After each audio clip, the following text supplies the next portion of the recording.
this one's a classic. Released way back in 2008, Rosario Vampire enjoyed quite a success in the early harem days. The source material was also quite popular, ending up with 2 seasons and about 24 manga volumes. Needless to say, Rosario Vampire is quite an iconic anime that to this day still remains one of the more interesting and original entries in the harem genre. I actually got my hands on a few volumes of the title, and by comparing their content to the animated adaptation, I can only say that the anime version is ironically both an insult and a thematic adaptation of the source material. While staying faithful in the portrayal of characters, the anime fails in presenting crucial story arcs that could have made the show so much more cohesive. Also, the TV adaptation did manage to capture the spirit and comedy that was intended for its title, and yet took some questionable liberties with its overall artistic vision and the main narrative, so I was simultaneously pleased and disappointed by the anime version. On one hand, I was glad it got a chance to shine, with good animations, fitting art style, and well-timed comedic moments, and on another, I was kinda sad that the show wasn't faithful enough to the source material. Oops, my bad. It feels like a missed opportunity, considering that the premise had a lot of charm and potential. Too bad it was all shadowed by a poorly executed adaptation. I actually have another similar example of a show that experienced similar problems, and I'm talking about the first Tularu season that ironically was released the same year. No! Guess it's fair to compare these two, considering the weak and yet determined, innocent, lucky main character. Not to mention the pink hair male love interest of both shows have striking physical and personality-wise similarities. Anyhow, the To Love Ru manga is extremely popular and successful, and yet the anime adaptation took far too many liberties from the source material. In the end, I felt robbed of many intriguing encounters and interesting character arcs, which is exactly how I felt with Rosario plus Vampire as well. これからもよろしくね。 I can only hope for a reboot, because colorful characters like this deserve the full extent of the intended story. The anime starts with a rather standard stereotypical main character, Tsukune Aono. He is weak, inexperienced and insecure, the perfect kind of guy to get a harem. I don't know, this used to be the logic back then. But to be fair, he gets pretty powerful and badass later on in the source material. Now, we don't get to see any of that in the first season, and there is like one little scene showcasing the power near the end of the second one, but it's a mere far cry compared to the manga, which really undermines his character. Thankfully, the TV adaptation does give him enough opportunities to show his courage, compassion and determination, so he isn't completely underdeveloped. It's just chunks of his persona are missing, but to be fair, that only bothered me later on into the show. Being the dumb bastard he is, Tsukune Aono was unable to get into any local schools.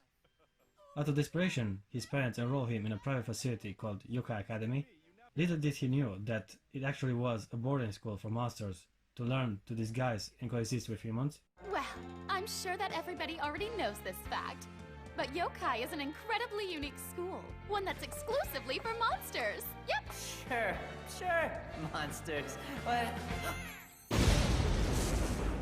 I know the protagonist is dense and all, but consider the creepy looking bus driver and the sinister looking surroundings.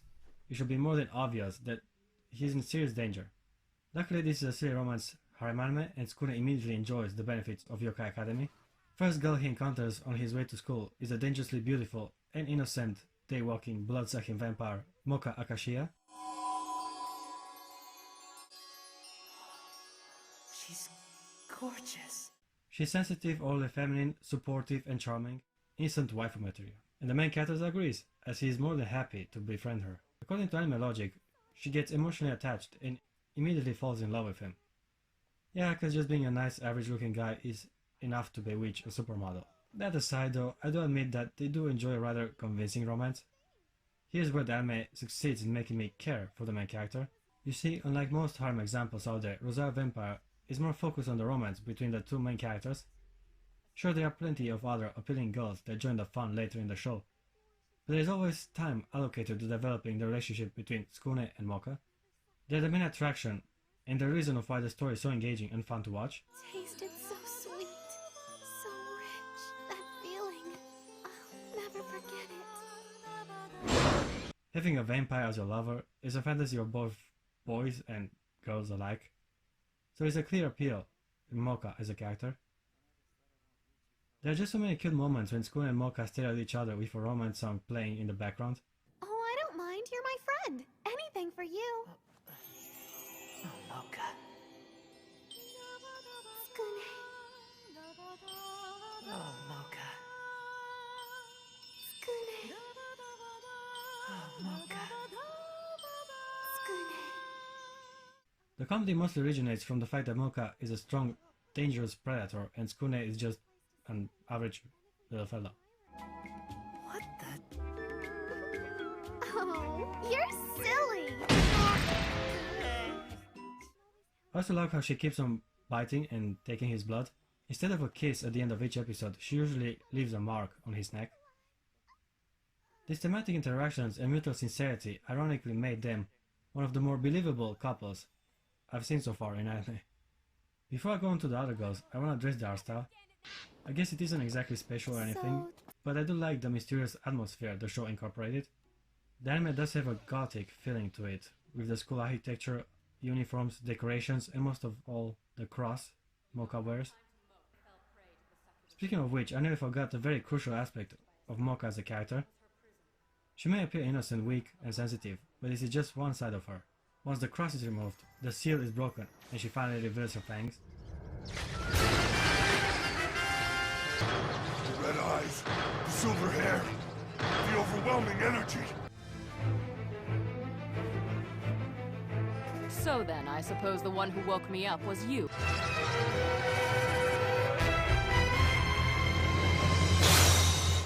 Mocha transforms into a terrifying and yet hella hot, white-haired vampire. She kinda has split personalities. One is childish and cute, while the other is dominant and mature. Yeah. I can't stop but wonder if the writer didn't took a slight bit of inspiration from Elfenlight when he designed her character. Anyhow, the show has a certain charm and simplicity to its structure.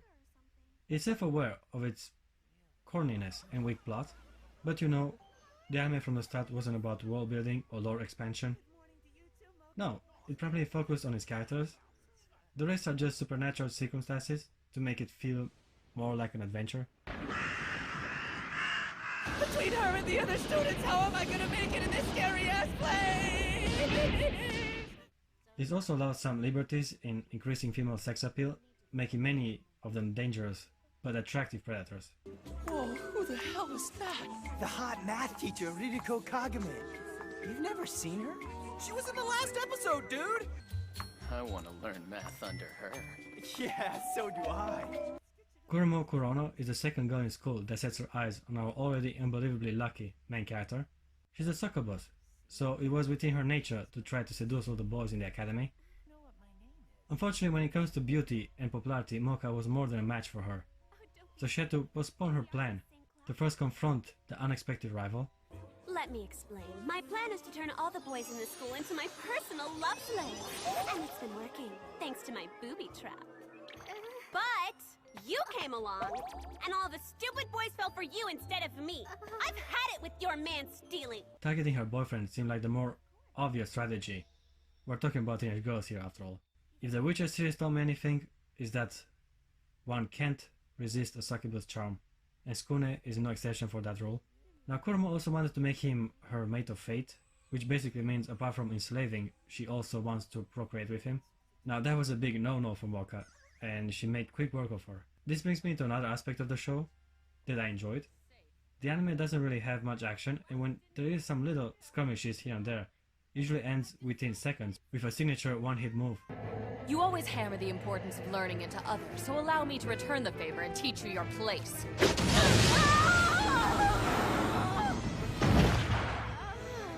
Well, did you learn anything? Yes, ma'am, and I appreciate the guidance that you've given me. This episode's big showdown only took a mere 31 seconds. Whee!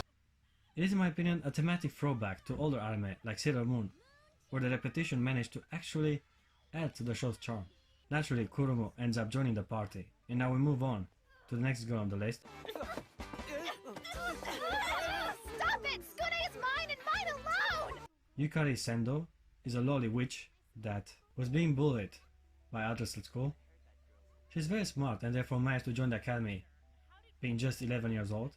At first she targeted Mocha for her beauty, and a strange way of events, Yukari ended up with more than just admiring her, resulting in a love confession. You're by far the most beautiful girl I've ever seen, Mocha.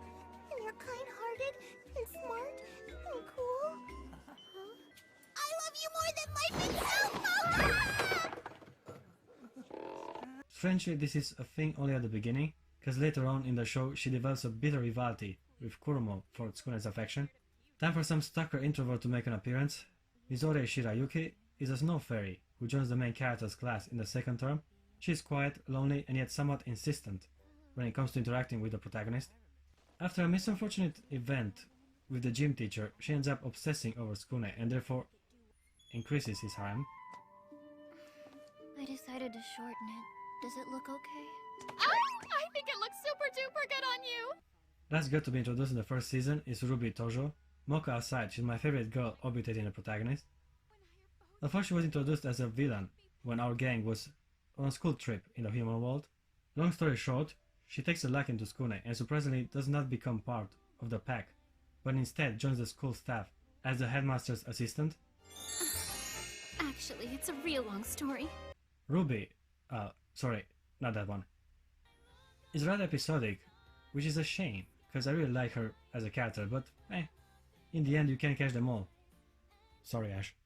Okay, these were the girls, but there's one more character worth mentioning, Ginei Morioka, a year senior to Tsukune and the president of the newspaper club.